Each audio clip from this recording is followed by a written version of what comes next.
একদিন এক মসজিদে এক চোর জুতা চুরি করে ধরা খেল।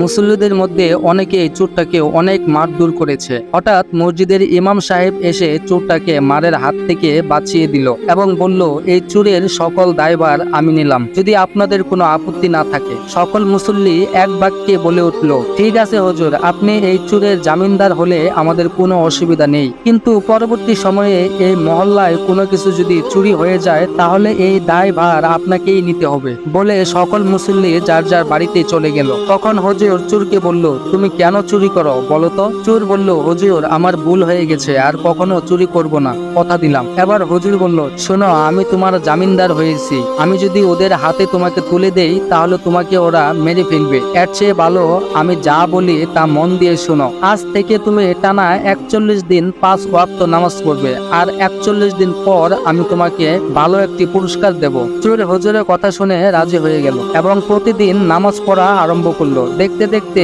41 দিন হয়ে গেল। হঠাৎ একদিন ওই চোরটি হুজুরের কাছে এসে হাজির। হুজুর চোরকে দেখেই বলল, আপনি কেমন আছেন? চোর বলল, দূর আপনার ভালো মন্দ, 41 দিন খুব পরিশ্রম করেছি, এবার দিন আমার পুরস্কার। চোরের কথা শুনে হুজুর অবাক হয়ে গেলেন এবং বললেন, আপনি 41 দিন ঠিকঠাক নামাজ পড়েছেন তো? চোর রেগে গিয়ে বলল, পড়ছি মানে, একদিনও মিস করি নাই, এখন দেন আমার পুরস্কার। হুজুর আমতা আমতা করে বললেন, আসলে দেখেন ভাই, কেউ একটানা 41 দিন নামাজ পড়লে পুরস্কার চাওয়ার কথা না, বরং ভালো হয়ে যাওয়ার কথা। চোরটি তখন মুস্কি হেসে দিয়ে বলল, আরে হুজুর, আপনার মতো হুজুরকে আমার খুব ভালো করে চেনা আছে, আপনি যে আমাকে পুরস্কার দেবেন না সেটা আমি প্রথমেই বুঝতে পারছিলাম, তাই আমি লোককে দেখানোর জন্য নামাজ ঠিকই পড়েছি, কিন্তু একদিনও ওযু করিনি।